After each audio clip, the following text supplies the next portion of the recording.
pada solenoid dengan menggunakan Cobra 3. Adapun tujuan dari percobaan kali ini adalah untuk menghubungkan kumparan pada dimensi yang berbeda-beda. Artinya, panjang jari-jari dan jumlah lilitan dengan kapasitansi C yang diketahui untuk membentuk suatu rangkaian yang berosilasi.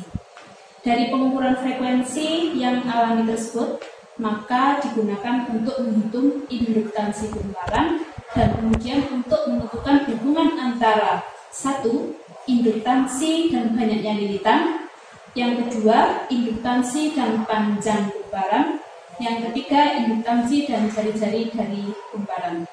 Nah, sebelum saya demonstrasikan praktikum pada kali ini, akan saya tunjukkan alat dan bahan yang digunakan pada praktikum kali ini. Adapun alat dan bahan yang digunakan pada praktikum kali ini adalah yang pertama, ini ada Cobra 3 basic unit. Kemudian ada power supply 12 volt. Power supply 12 volt itu yang seperti ini.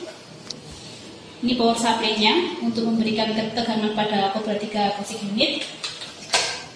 Kemudian ada kabel data RS232. Ini yang menghubungkan antara Cobra 3 basic unit ke komputer. Kemudian ada software Cobra 3 Universal Lighter. Jadi ini ada measure ya. Di dalamnya ini kalau saya klik di sini nanti ada ini Cobra 3 Universal Lighter.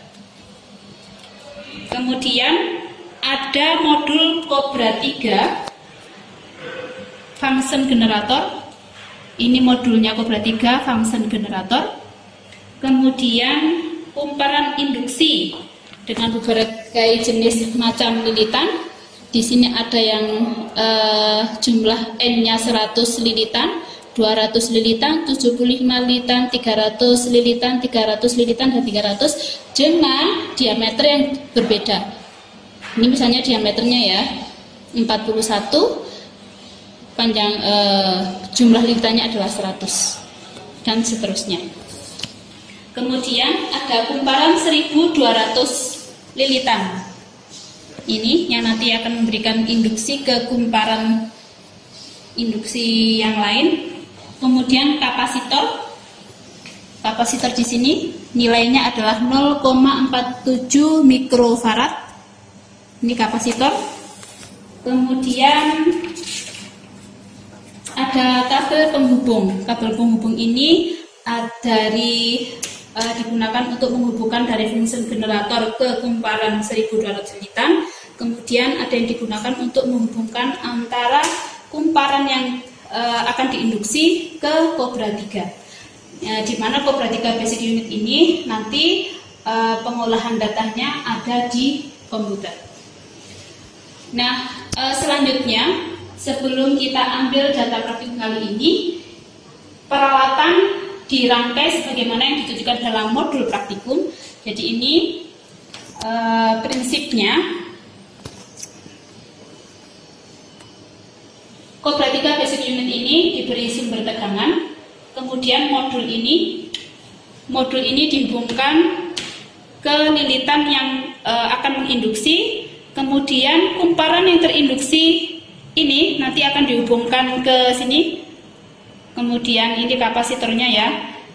Nah, dari box ini kemudian dialirkan ke Cobra 3 basic unit, di mana Cobra basic unit ini nanti sinyalnya akan disampaikan ke komputer sehingga nanti nilainya bisa terbaca di program ini. Nah, langkah pertama ini kita pilih salah satu dari kumparan yang digunakan untuk kumparan terinduksinya. Misalnya di sini yang saya pasang adalah kumparan dengan jumlah lilitannya adalah 150 dengan diameternya adalah 26. Ya, kita hubungkan ya. Kemudian masangnya ini kita dekatkan di sini. Ya. Kemudian kita buka softwarenya, software measure. Kita klik. Nah, kemudian kita klik Go. Kita pilih Cobra 3 Universal Writer. Nah, akan muncul tampilan seperti ini. Kemudian kita setting nilai yang ada di dalam perintah ini sesuai dengan yang ada di modul. Misalnya di sini triggernya adalah diisi dengan without, kemudian frekuensinya adalah 500 kHz, nilainya adalah 1024, maksimalnya adalah 4096. Nah, settingan yang ada di dalam ini disesuaikan dengan yang ada di modul. Nah, setelah itu kita klik continue. Kita tunggu sampai muncul start. Nah, kita klik start measurement, artinya sudah mulai pengukuran. Nah, muncul gambar sinyal seperti ini. Nah, dari sini nanti kita akan cari nilai periodanya atau T. Caranya ini dengan klik survey function. Kemudian kita ambil salah satu ya, bisa pakai yang sinyal yang sebelah sini atau sinyal yang sebelah bawah. Kemudian kita tarik ini, yang ujung ini berada di lembah puncak. Kemudian yang dua ini kita letakkan di terserah ya. Kita sesuaikan, kalau di sini kita misalnya jumlah gelombangnya yang tampak adalah misalnya 1, 2, 3, 4, 5, 6, 7, 8, 9, 10, 11, 12, 13, maka sebelah sini juga dihitung 12 ya.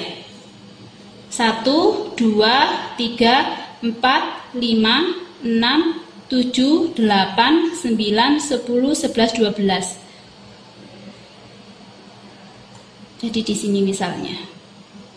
Di sini ya. Nah, ini 1, kedua. Nah, yang kita cari adalah nilai periodenya, maka yang kita lihat di sini, nilai yang ada di sini adalah delta X-nya. Ini delta X menunjukkan angka 0,548 ms.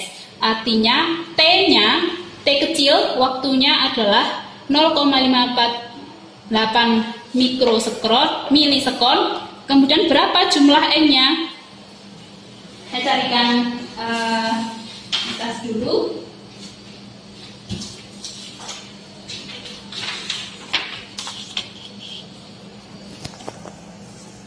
Kita tulis karena rumusnya T periode itu sama dengan waktu perbanyaknya gelombang, maka T-nya di sini kita lihat di sini ada delta X ya. T itu delta X. Delta X per N. Kita lihat dulu berapa nilai delta X-nya. Delta X-nya adalah 0,548 milisekon. 0,548 milisekon. Berapa N-nya? Nilai N-nya itu diambil dari jumlah ini. Yang kita tadi sudah tarik garis, dihitung 1, 2, 3, 4, 5, 6, 7, 8, 9, 10, 11, 12, 13. Nah, terus ini. Berarti T sama dengan 0,548 ms per 13. Begitu ya teman-teman cara menghitungnya. Oke, setelah itu ini contoh untuk satu kumparan saja. Nanti selanjutnya akan saya ambil datanya untuk semua jenis lilitan ini. Nah, setelah mendapatkan nilai periodenya, maka teman-teman bisa menghitung nilai induktansinya. Dari mana? Rumusnya adalah kalau dalam modul ini persamaan 7. Ini persamaan 7 ya teman-teman. Jadi untuk mencari nilai induktansinya sama dengan 1/4 pi F0 kuadrat C total, di mana C totalnya adalah C plus C1. C di sini adalah nilai kapasitansi yang digunakan dalam praktik tadi, yaitu nilainya 0,47 mikro F. C1-nya nanti akan saya tuliskan di tabel data. Nah, tadi sudah ya. Nah, setelah itu nanti dibandingkan nilai eksperimen ini dibandingkan dengan nilai teori. Nilai teori ini bisa menggunakan rumus persamaan 5 pada modul, yaitu 2L kali 10 pangkat 6 kali M kuadrat kali R, buka kurung, R per L pangkat 3/4. Di mana L di sini adalah panjang lilitan, N adalah jumlah lilitan, R adalah jari-jari lilitan. Nah, setelah semuanya dihitung, kemudian teman-teman membuat grafik. Karena tujuannya yang pertama tadi adalah untuk menghitung induktansi, kemudian dibandingkan dengan teori, setelah itu dibuat grafik. Grafiknya nanti ada 3. Silakan buat hubungan nilai induktansi dengan jumlah lilitan, kemudian induktansi dengan panjang lilitan, kemudian induktansi dengan jari-jari lilitan. Setelah itu teman-teman bisa menganalisa hasil data praktikum, kemudian dilakukan pembahasan dalam percobaan. Nah, demikian praktikum kali ini, semoga bermanfaat bagi kita semua dan menambah wawasan bagi kita. Terima kasih, saya akhiri. Wassalamualaikum warahmatullahi wabarakatuh.